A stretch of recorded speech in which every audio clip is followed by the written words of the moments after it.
Okay, we are live streaming this proceeding. We'll be on the record on case CR 22-21-1623, State of Idaho versus Chad Guy Daybell. Scheduled this morning is a hearing on defense counsel's motion to withdraw. A couple of preliminary matters before we get started here. The court will note there is an order governing courtroom conduct. The court is live streaming this on the official YouTube channel of the Idaho Supreme Court.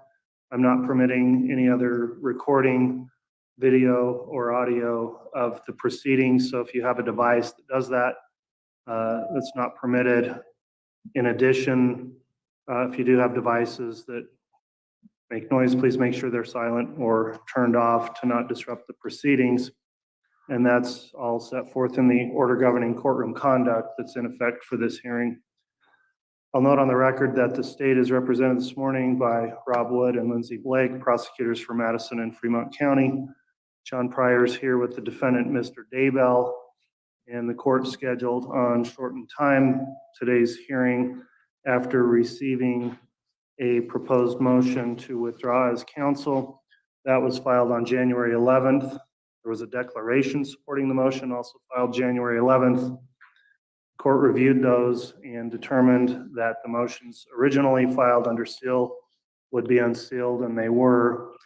The state then, yesterday on the 17th of January, filed an objection to the motion to withdraw.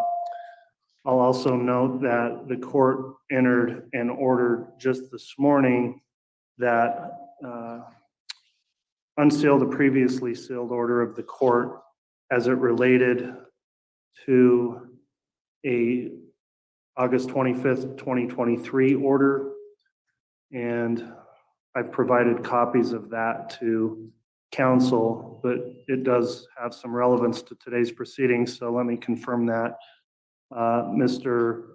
Pryor, you would have already had a copy of that order, but from the state, Ms. Blake or Mr. Wood, did you receive the court's order unsealing the August 25th from last year order and a copy of that order?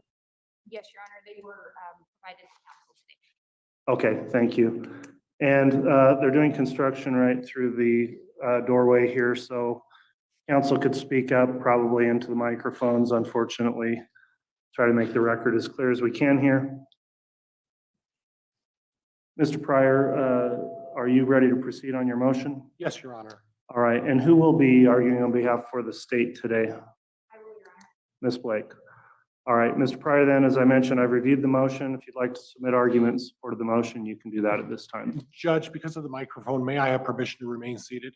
You may, and if you just pull the microphone right up close there, Mr. Pryor, because of this noise from construction, that will be helpful. And Judge, I was advised by your clerk that the microphones are doing quite well, and that I should probably, and is my voice at this point acceptable, Madam Clerk, in terms of the tone? It's not washing out? Yeah, it's fine. We're picking it up. Thank you. Judge, I appreciate the court releasing the order from 8/25/23. The court's well aware ex parte that I filed in January of 2023, well over a year ago, a year and 7 days, a motion to seek additional counsel. And the court identified the fact that at this point, being privately retained, that Mr. Daybell may not be eligible for having additional attorneys represent him. And I'm relying on the court's interpretation of that statute. And Judge, what has transpired, and as a matter of procedural history, in middle to late of 2022, I started the process of seeking additional counsel. I believe that was probably about 2 years ago. I started seeking a year and a half ago, seeking the possibility of getting additional counsel aid me in this case when I realized the magnitude of the discovery. That process involved, Judge, going through the list of qualified attorneys on the Public Defense Commission list. I took the process of identifying all of those folks and then reaching out to all of them. And the ones I didn't speak to directly, I spoke through the various public defenders the people who ran the public defender's office. I went through that list and at that point was unable to find anybody that was available to do this. And it's no secret, it's reasonable common knowledge that the Public Defense Commission is having a difficult time finding death qualified attorneys to represent in these kind of cases. I then contacted the commission on a couple of occasions and spoke to their one of their assistants and their directors and got the idea of maybe reaching out to out-of-state attorneys and did the process of contacting about 6 out-of-state attorneys to see if that was a possibility as well. And again, with no luck. Shortly thereafter, I went through again and went through the same process, looking through the list of qualified attorneys. In January of 2023, about a year ago, I reached out to the court and said, listen, it's going to require additional counsel. Mr. Daybell is indigent. He doesn't have the ability or financial ability to hire another private counsel at this point. And the court went through its analysis and thus came up with the order that you released today, Judge. What has transpired, Judge, is that approximately in Judge, I don't want to misstate, so I want to be very careful about this, but I believe it was in October of last year, I reached out to a private attorney that I know and asked him if he would consider becoming death penalty qualified to aid me in this case, and he agreed to do that and started the process. He has been in relative contact with the Public Defense Commission, and at this point, up until today, when I spoke to him this morning, the holdup is the CLE, but that, you know, whether it's no fault of his or the Public Defense Commission, and I'm not putting any blame, but at this point, there's no appointment, there's no decision that has been made, and I'm really unclear because the commission won't tell me his status, only I can get relayed by what he's telling me. But it came to, I came to realize in late December that the amount of work that I'm going to need to perform before the trial was of such an extent that it would, in my opinion, create a situation where not all of the things that needed to be done for the trial commencing in April 1st could get done. This put me in a difficult situation. I want to relay to the court. When you say December, what, December of this last year, 23? December of 2023, Judge. All right. I realized at that point when there wasn't a decision about him being appointed, and the court obviously directed with its order that you'd be willing to compensate another attorney to help me. But in December, I contacted the attorney again. I was in relative frequent contact with him. And he said, listen, there hasn't been a decision. I said, you know, please contact them, find out what the holdup is. Where are we on this thing? And since that time, it was more than weekly that I was communicating with him. Up to today, there still hasn't been a decision. I don't know what the status is, and there hasn't been an approval. At this point, this puts me in the situation where this court, I don't think, is obligated to you know, appoint an attorney. Mr. Daybell has private counsel. And I want to state to the court that I don't desire to get off this case. I want to stay on this case, and regardless of Mr. Daybell's financial situation, I want to stay on this case. I could care less about the money. Mr. Daybell wants me to stay on this case. Well, that's not really what your motion says, though, Mr. Pryor. Your motion says you want off the case because it's going to cost too much for you to work, the work it's going to take to get it through trial without compensation. So Right, and that's correct, Judge. this is an important issue for me today. Are you wanting to withdraw because you think you deserve to be paid for the work you do, which I understand, but when I'm considering the standards under Rule 44.1, which is discretionary under Part A, on a leave to withdraw, I may allow you to withdraw for good cause. And what I'm trying to determine is, do you want to withdraw because you're not being paid enough to continue through trial, or are you seeking to withdraw because you're simply not going to be prepared and ready for trial? Judge, the situation is this, is that when I say to the court, and I'm saying that in all sincerity, I don't need to get paid for this case. the concern is this, is that at least at this perspective, Judge, I'm going to be doing this by myself. And it's going to expend a lot of resources and a lot of time that I'm not going to be able to commit to other projects or other situations. Now, obviously, I'm not taking on a lot of other obligations because of this case. Do I want to get paid? Everybody wants to get paid for what they do. Am I making that the only reason to withdraw? Well, it's twofold. Do I want to get paid for the work that I've done in this case? I do. I'd like to get compensated for the next 2.5 months and for the 2 months of the trial. And I do want to get paid, and I think it's fair. And Mr. Daybell and I had a discussion about this. Mr. Daybell expressed to me that he doesn't feel comfortable me continuing in this case if I'm not getting compensated for the work. And I advised him and told him that I don't need to get paid. I'm willing to do that. So if I'm not being clear, Judge, I'm willing to do it. Do I want to get paid and do I want to get compensated for this case? Yes. Do I think it's fair that I'm not getting compensated? I don't think it's fair. But it's twofold, Judge. The only way that Mr. Daybell is going to be ordered, or the only way the court can order Mr. Daybell getting additional counsel is if I withdraw. And that's the only situation that would cause the court to say, all right, Mr. Pryor's granted leave to withdraw because he wants to be compensated. Mr. Pryor wants to be paid for the work that he needs to do for the next 4 months. And Mr. Daybell agrees with me that it's not fair that I work for the next 4 months without being compensated. If the court decides to deny the motion, I want to make it clear, Judge, that I'm prepared to go forward and push this case to the end regardless. And I'm committed to that. Do I think it's fair that I don't get paid? No. Do I want to get paid? I absolutely want to get paid for the work that I do. And that's, you know, and if I was unclear in my my declaration, Judge, that's where I stand on this issue. But the only way for Mr. Daybell to get appointed 2 capital qualified attorneys, and the only, you know, and the purpose of getting capital qualified attorneys, Judge, is when the government has to pay for attorneys, they get to dictate what qualifications you need to be a capital defense attorney. I chose not to go through that process and get capital qualified, even though the criteria that they've established, I qualify. But at this point, I don't see any choice if I don't get assistance from another attorney to help me in this case. I don't have any choice but to withdraw.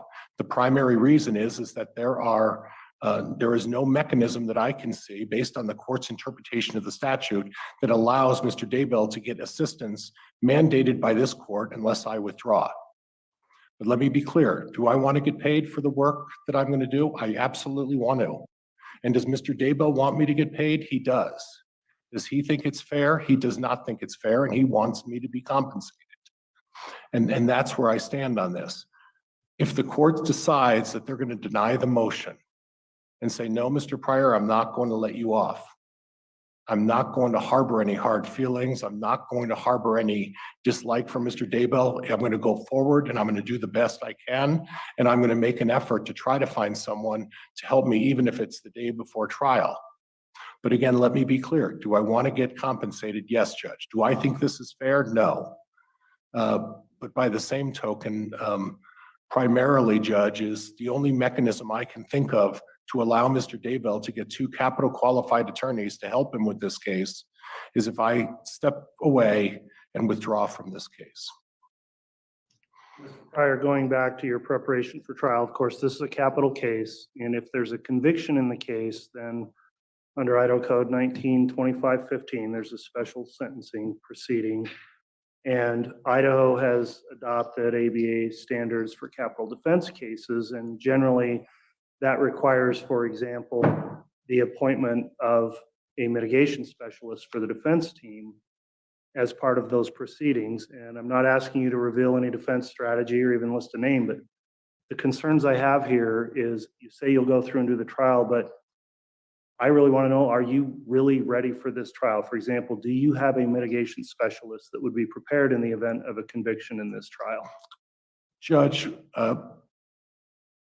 if the court wants to have an answer to that question, At this point, I'd like to take a recess, close the proceedings, and disclose that issue because that is a trial issue and it's a trial strategy that at this point, I am not prepared to make an open statement on live TV about what my strategy is.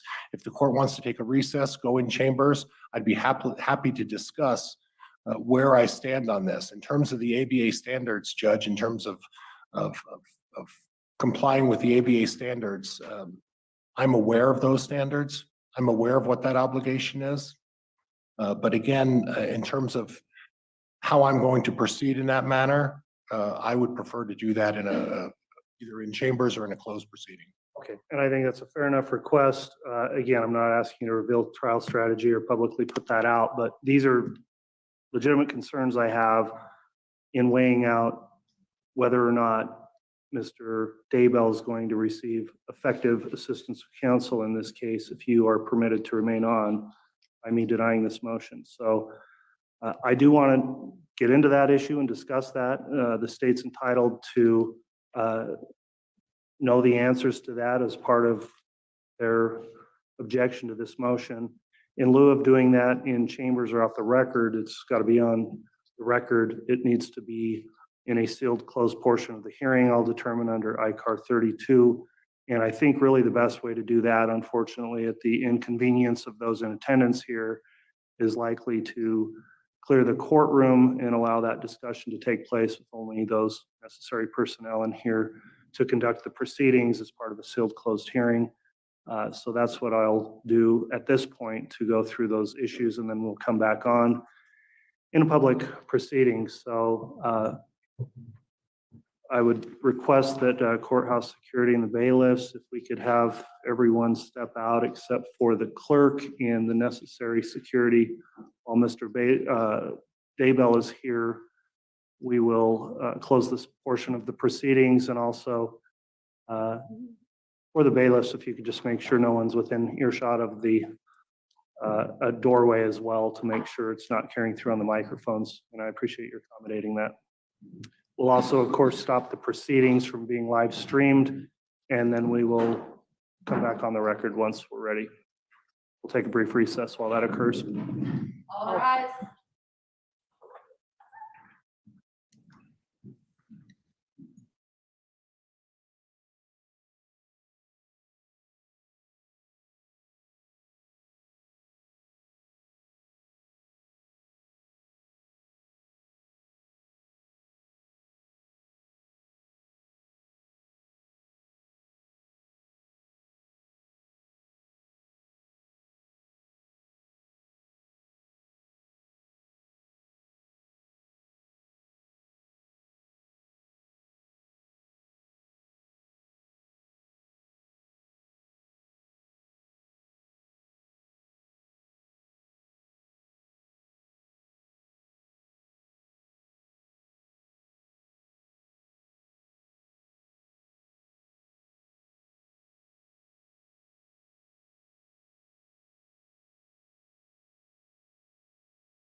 Thank you. Please be seated.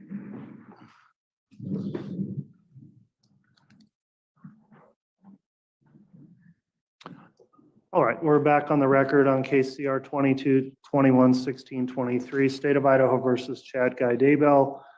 This is a hearing on defense counsel's motion to withdraw. The court conducted a closed portion of the proceedings to make further inquiry, and then in addition, conducted an ex parte proceeding without the states present to inquire of the defendant regarding counsel.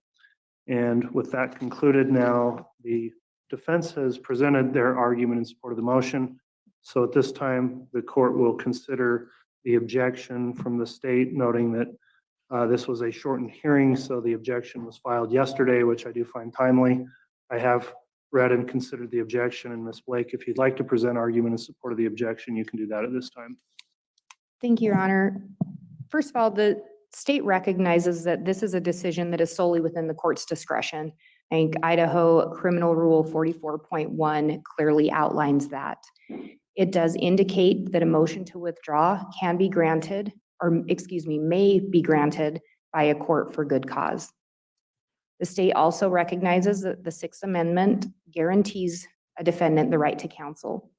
There have been additional courts that have reviewed that and provided some additional interpretations, which includes a defendant's right to conflict-free counsel.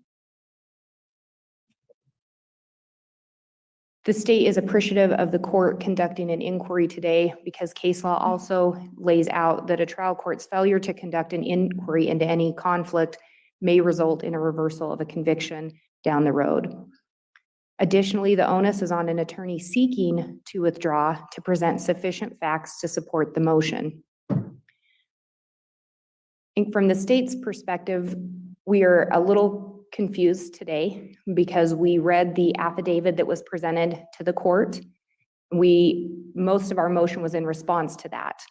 The court has, in fact, done the inquiry and answered most of the questions the state had, also unsealing the order from the January proceeding where the defendant had referenced that Mr. Daybell was found indigent. We now have reviewed the transcript of that, and that did answer some of the state's additional questions, one being that there was an actual finding of indigency. The reason that that's so important in this case is because the Idaho criminal rules outline if someone is charged with a capital offense and they're found to be indigent, I think the term they use is needy, but the equivalent, and they choose to hire counsel, they're allowed to do that. They can have private counsel of their choosing. However, if they opt to request the court appoint counsel, then there's certain requirements, and that includes having a capital qualified first chair attorney and a capital qualified second chair attorney to assist them in the proceedings. In addition to that, it flags some additional requirements that the public defenders have to comply with. And there are quite a few of them in that list that must be complied with. But again, if a defendant opts to have private counsel, I think they do so knowing that their private counsel would not have to comply with those, or at least their counsel should be advising them of that. But they could also choose to forego having private counsel once they're found indigent in order to allow capital qualified attorneys to be appointed. In the review of the proceedings from back in January, it appears that there was a request to have some additional counsel assist on the case, and that was made by Mr. Pryor with his client, Mr. Daybell, present. At that juncture, it looks like Mr. Pryor was advised that if he could find someone else to assist in the case, that there may be funds available to help pay for that second attorney. In later proceedings, it looks like the court revisited that issue when no other attorney made an appearance. And at some point in those proceedings, Mr. Daybell was asked and essentially waived his right to have capital qualified attorneys. He opted to stick with Mr. Pryor. What's frustrating for the state is back in January a year ago, both the defendant and Mr. Pryor were aware of the defendant's financial situation. They clearly presented it to the court for the finding of indigency. At that juncture, they also were well aware that there was no second chair helping on this matter. So here we are a year later, and for the first time, this issue is being brought up that, hey, I actually want to withdraw because I'm not going to get paid. I'd have to work 24/7 in order to be prepared for trial and still probably can't get everything done in time for trial. So we've got two issues within that motion. One, the not getting paid, and the second one, whether or not Mr. Pryor can be prepared for trial. The state tries to be cautious in interjecting ourselves too much when it comes to a defendant and their choice of counsel. However, I think the ethical rules and other rules mandate that prosecutors try to ensure that defendants have the right or are advised and actually have counsel representing them in proceedings. When we look at that requirement of the state, as well as some of the other factors the state has to consider, such as appellate issues, the state tries to be cognizant of those and do our best to avoid creating them. I think that's what the court has indicated here today. The real question is, at least for the state, the finances the state's staying out of, but the real question for the state is, can Mr. Pryor be effective at trial? The state doesn't want to redo a trial. We don't want to get through trial and then have an appellate issue that requires us to do that again. While the state is extremely frustrated that this is being filed so late, and we are frustrated for the citizens, we're frustrated for the victims in this case. If this motion's granted, the state fully recognizes it's going to cause a pretty significant delay. And now the victims' families have to wait that much longer. The state now has to absorb additional costs. It's frustrating. But in looking at the big picture, we also want to ensure that we don't have counsel that cannot be adequately prepared for trial. When I said the state was a little confused today, the reason for that confusion is I'm referencing what was said in the motion. What's been presented here in court today is very different. So we have conflicting statements from defense counsel at this point. The motion read as if counsel was indicating, I cannot be effective. If you make me stay on this case, I cannot be effective. The reason I say that is no person can work 24/7 on something. We all have to have time to sleep. We have to have time to do other things. So I know it's a phrase used a lot, but the reality is if working 24/7, Mr. Pryor cannot be prepared for trial, what he's indicating is he would be ineffective at trial. What he's presented today is no, I can be effective. The motion says I'm not going to get paid. I want off the case. Today what's being presented is no, I'm fine not getting paid. I'll stay on the case. So if Mr. Pryor's representations today are I'm okay not getting paid and I can be effective, I don't actually know why we're here today. This doesn't appear to be a true motion to withdraw. The concern for the state is we've had multiple continuances in this case, and I recognize there can be arguments back and forth as to who did what and who caused the continuance. But at the end of the day, a year ago, Mr. Pryor was fighting very hard to get a continuance. He filed multiple motions to get a severance. He was finally successful with those in around January of last year. Maybe it was February, but he ended up getting both a severance and a continuance. Got a year-long continuance. Again, last January, Mr. Daybell had been found indigent. They knew there wasn't a second chair. He's proceeded on the case for a year. He had the benefit of watching the co-defendant's trial. He knew exactly how long that trial was, was able to observe and see how many witnesses there were, should have had a very good idea of what the trial preparation was going to require at that juncture. So again, very frustrated that we're getting here, but we had that. The request was, I need a continuance to test the DNA. We get past the trial. I'm actually not going to test the DNA. The state recognizes that different tactical decisions can be made, but it was very frustrating that we ended up with a continuance and severance for something that never ended up getting tested. Now here we are again, a couple months. I think today is actually 2 months before we're supposed to start some trial proceedings. And we're hearing a motion again on a request to withdraw, where the representations today differ significantly from what was put in the affidavit in motion. So this does appear to be another attempt to simply get a continuance. So the state's position on this would be based on the representations today. It doesn't appear this is a motion to withdraw. And if Mr. Pryor's representations today are accurate, then I think the motion should be denied. The one question the state has that has not been answered directly to the state, and maybe the court has this information, is there were some conflicting things also represented about Mr. Daybell and his specific position on this. In the affidavit, it indicated he did not want Mr. Pryor to remain on the case, that he wanted to have capital qualified attorneys appointed, that he didn't feel it was fair Mr. Pryor wasn't getting paid. Today, at least from the state's understanding, is we're hearing that Mr. Daybell does in fact want Mr. Pryor to get paid, so he wants him off the case. But then we're also hearing that Mr. Daybell would like Mr. Pryor to stay on the case. And I think that's really the important question today for the state is, does Mr. Daybell in fact want Mr. Pryor removed from the case? He's hired as private counsel. Is he in fact requesting Mr. Pryor be removed to have capital qualified counsel appointed? Because I think that's a different analysis and a different scenario than an attorney asking to be removed. So the state does not know the answer to that. I think we've, Ms. Blake, not to, I want to be careful because I had an ex parte proceeding, but in general terms, I think it's appropriate for me to advise the state that Mr. Daybell does desire to have Mr. Pryor continue in the case, and as you mentioned, is also very concerned and does not want him obligated to essentially work for free. So that's his overall position in general terms. and I think that's where we kind of run into an issue. While he may not want him to work for free, Mr. Pryor was hired privately. If a person has the resources to hire private counsel, or if a private attorney decides to stay on pro bono, I think that's the counsel and the defendant's choice.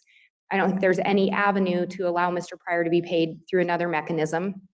I also don't think there's a mechanism that allows a public defender to be appointed to assist Mr. Pryor. I think under the statute, it's if you're indigent and you're asking for counsel, you get a first chair and a second chair qualified appointed. I don't think under the statutes and the criminal rules, I don't see any hybrid system allowed. So I guess the state's concern is if that's the position of both the defendant and counsel, then we should simply be proceeding to trial and this motion should be denied. It's not a true motion to withdraw.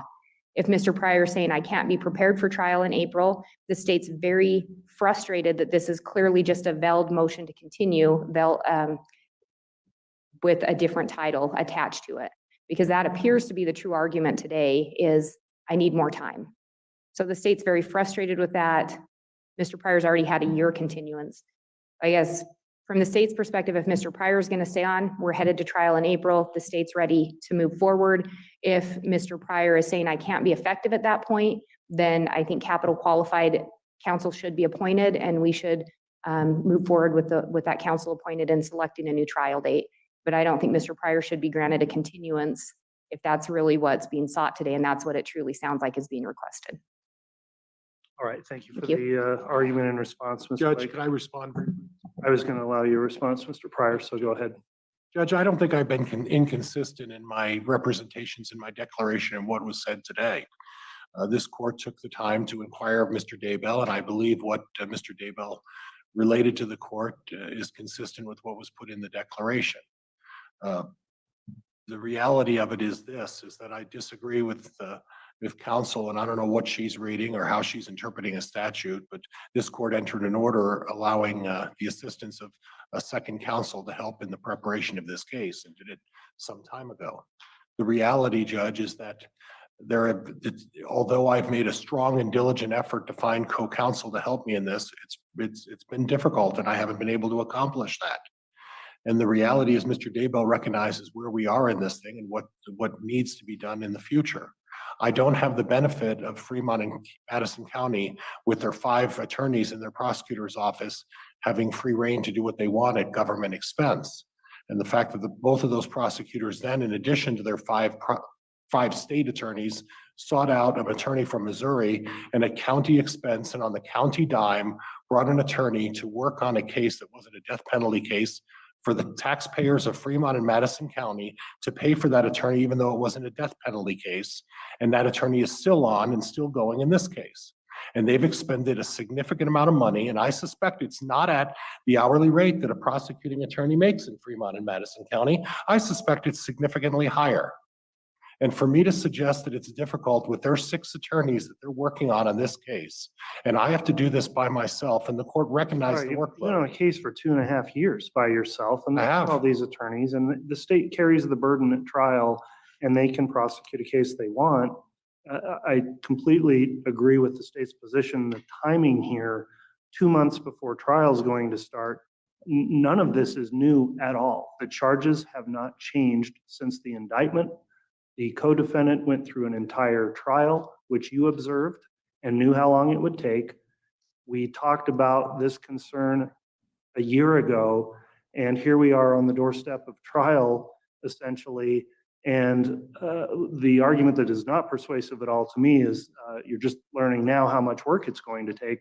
experienced attorneys, which you are, you figure out how long cases are going to take, and you pick and choose the cases you decide to take as a private attorney.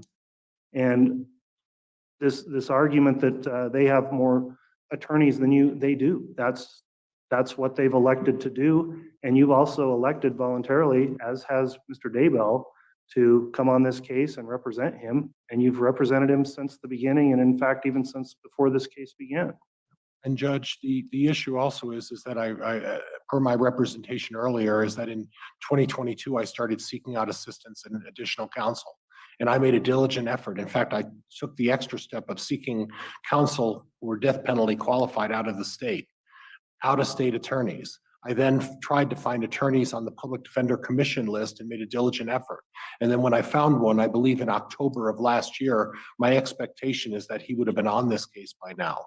But then we come into late December and I'm finding out that he hasn't been approved or put on the list, even though the court authorized the funds, and I'm in this position. As I've said before, Judge, it's not a matter of being ineffective. And for the prosecutor to sort of hint at the fact that I've been ineffective, I would remind the prosecuting attorney that the fact is that, and I don't want to rehash this, but any continuance was the result of them not turning over a lot of evidence, and a lot of evidence that I ended up having to go through and make a determination. So they can't put any continuance on me when it was their own issue in terms of the discovery. The other issues, Judge, are simply this, is that having made that effort to find these attorneys and help me with this case, I recognized that back in 2022. But being able to find someone is a whole different story. And the reality of it is this, is that I'm not making differing statements from what I said today and what I put in that declaration. I've spent a portion of my life representing Mr. Daybell, and I would like to have continued that. But he sees the effort that needs to be go forward. And my expectation was in December or November of last year, I would have had an attorney on by now to assist me in this, and that hasn't taken place. And under our current law, and the way the law is written, and the way the court has interpreted the law, the only way for me to get another attorney and to have Mr. Daybell have the 2 attorneys that he wants, and what it was said in that declaration and what is said today is still consistent. The only way to do that is for me to make the decision to step away from this thing. And to step away from this thing would guarantee and require Mr. Daybell to have 2 additional attorneys. Is it something I enjoy or want to do? No. Mr. Daybell knows full aware how I feel about this case and how I wanted to be involved in this case. There has not been any differing representations to this court. The problem is this, and I recognized, you know what, they get to gauge how many attorneys they want. They get to gauge the amount of money they spend. And in terms of getting assistance for a defendant, I'm bound by the rules and the way the rules are written by our state legislature, and I'm bound by the statutes. And being bound by those statutes, I have no choice. If Mr. Daybell's going to, get the trial that he deserves, either I find someone to help me, which I did starting in with this court in January, but well before that, and to no avail, or I have to make the difficult choice. And I understand it's 2 months before this trial. I understand that. And it's not a choice I want to make. It's not a decision that I want to make in this case. But that overriding want for me to stay on this case, or that need for me to stay on this case, is overridden by the fact that Mr. Daybell should get 2 attorneys to help him with this. I would have liked to have been one of those, but there's no mechanism to do that. So any suggestion that I've been ineffective is ridiculous. This case was severed. This case was transferred to Ada County, and Mr. Daybell would agree with me that I've done everything to strongly and effectively represent him in this case, and he is completely satisfied with what I've done. But there needs to be additional help. And unfortunately, under our current statutes, I don't get that if I remain on this case.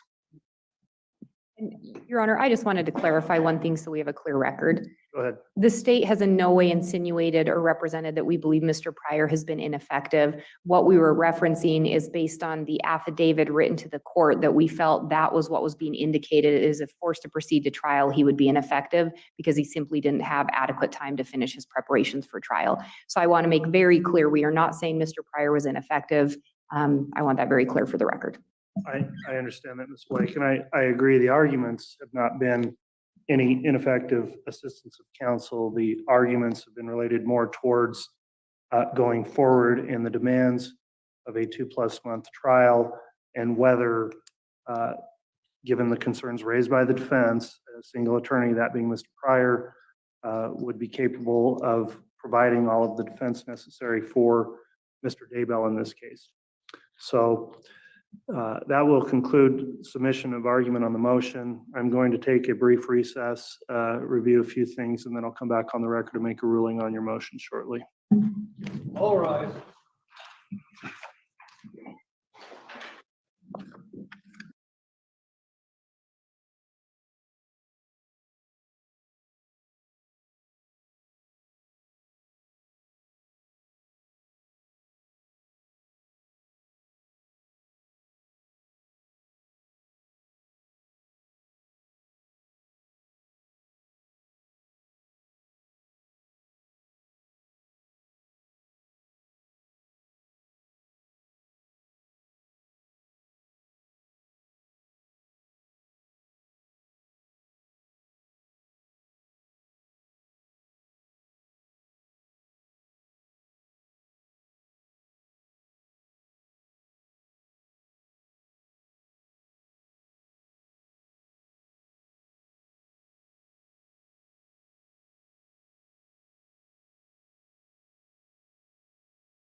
All right, we've confirmed the live stream's begun again.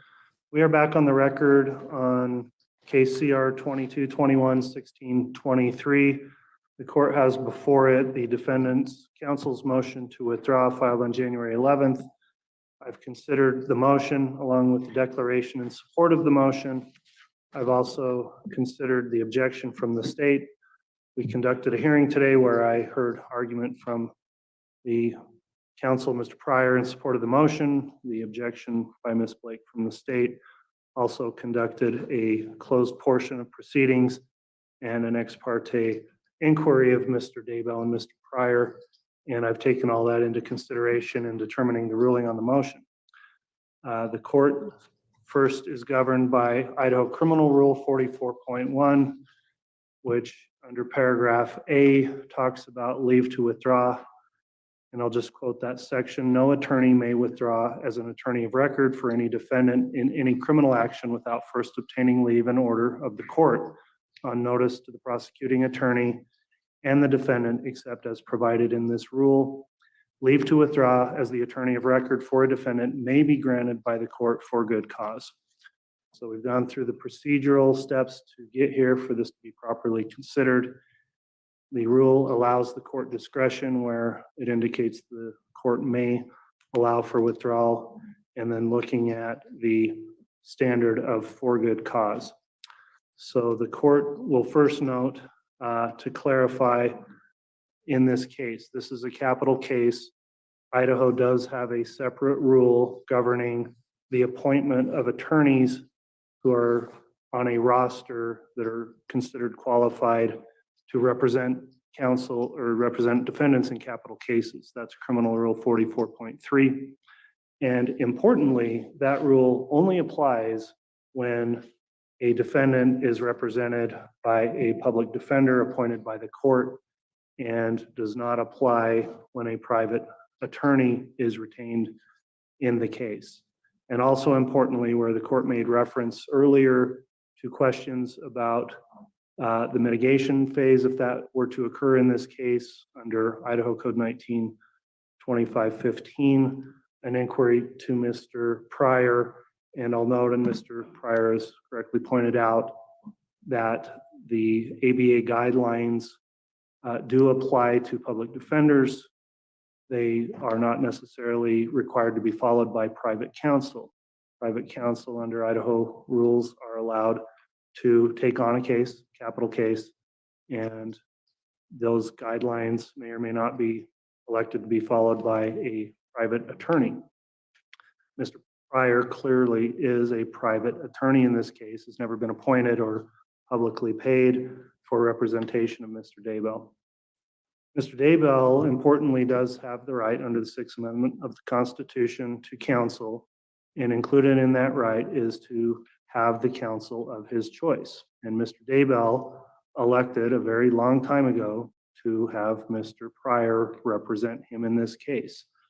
In fact, Mr. Pryor has agreed to take the case and has represented Mr. Daybell not only through the initial stages of the case here where the indictment was returned, but also in a previous companion case, and for I think about 3.5 years now, has represented Mr. Daybell. The court then going back to consideration of the motion before the court. There's an issue here that's been raised by the state about the timing, and of course the court joins in that concern also. Mr. Daybell has been incarcerated since June 9th, 2020. We've got a trial scheduled in 2 months. Mr. Daybell's asserted his right to that trial, and although he has waived his right to a speedy trial, certainly this case has taken a long time to get to trial, and at some point, even with a waiver of speedy trial, the court has to consider the timeliness of a defendant in custody being granted their opportunity for a timely trial. That right also applies to the state, and the state's right to seek justice for victims, to seek a conviction if they believe they have the evidence to do that, and to not have to wait through unnecessary and unreasonable delays in bringing a case to trial. So the court has a duty to try to timely administer cases. And while the rules generally slow things down a lot, there are reasons for that, but at some point the court has to consider the timing here. That's the big issue with this motion, quite frankly, is that the motion, if granted, would absolutely require a continuance of the trial and not just a brief continuance, because what would occur if I grant this motion and Mr. Pryor withdraws from the case, then under Criminal Rule 44.3, the court is required to appoint 2 capital qualified public defenders, absent Mr.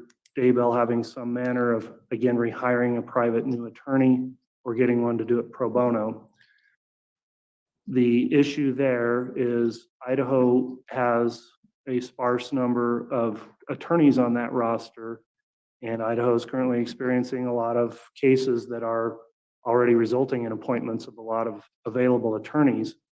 And quite frankly, I don't have any idea who would be appointed of the 2. I don't have any idea when we could get them appointed. But what I do know is the trial would have to be vacated and would have to be continued, and I think likely for a long time, maybe a year, maybe even more. Because for new counsel to come in, start over from scratch on a complex case like this, not have any review of discovery or any preparation, they would have to reasonably request time to get prepared, which would have to be granted. Mr. Pryor was raising concerns about trying to get second counsel appointed, and I've tried to accommodate that, Mr. Pryor. We had a hearing, it was exactly a year ago, on January 19th of 2023, and talked about your concern. The way I interpreted Rule 44.3, while it doesn't really address a situation with a private attorney together with a public defender, I don't think the rule necessarily prohibits that either. And so I approved that you could have co-counsel if you could find someone, but of course, they would have to be on that approved roster because this is a capital case.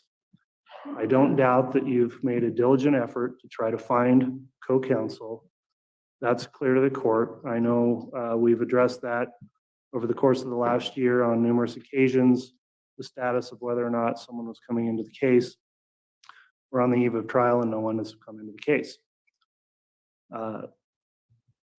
With that in mind, then, the court has to also look at the impact that could potentially have. If Mr. Pryor withdraws from the case, Mr. Daybell is required to start over, abandon an attorney-client relationship that's been ongoing for several years, start over with a brand new attorney-client relationship with someone that he doesn't know and we can't even tell him who that would be.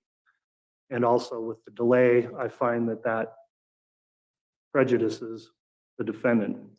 I also would find that given all of the preparation and time that has gone into this trial setting, which has been scheduled out for a long time, made by both the court and obviously the state in being prepared and ready to go, that there should be a presumption that we maintain the trial date.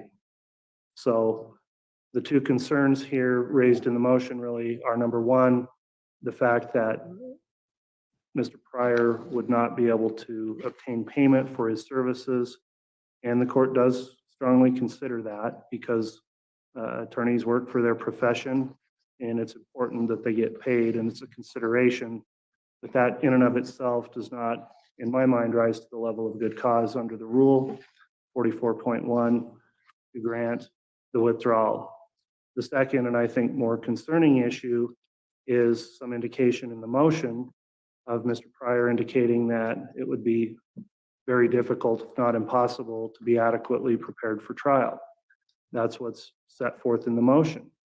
However, upon argument here today also, Mr. Pryor has indicated that he has made steps. I don't find anything in the record that he's been ineffective in his assistance of Mr. Daybell's defense in the case. And so with the concerns today being brought up and addressed directly by the court, both in open and closed proceedings, I don't find any specific grounds indicating that Mr. Pryor has said he cannot and would not be ready and prepared to adequately defend his client, although it may be difficult and he apparently will not be able to be compensated. It's not in the record that it can't be done.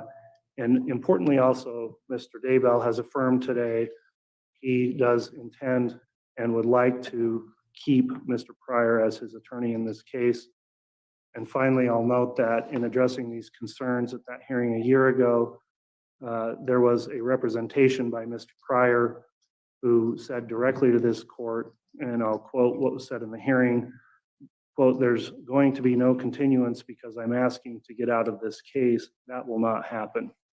And the courts relied all along on those representations in getting this case scheduled.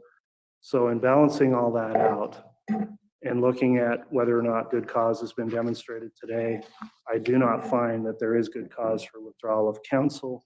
And so under Criminal Rule 44.1, upon consideration of that standard, the court is going to deny your motion to withdraw Mr. Pryor. I will note that I've previously made an approval for a second chair.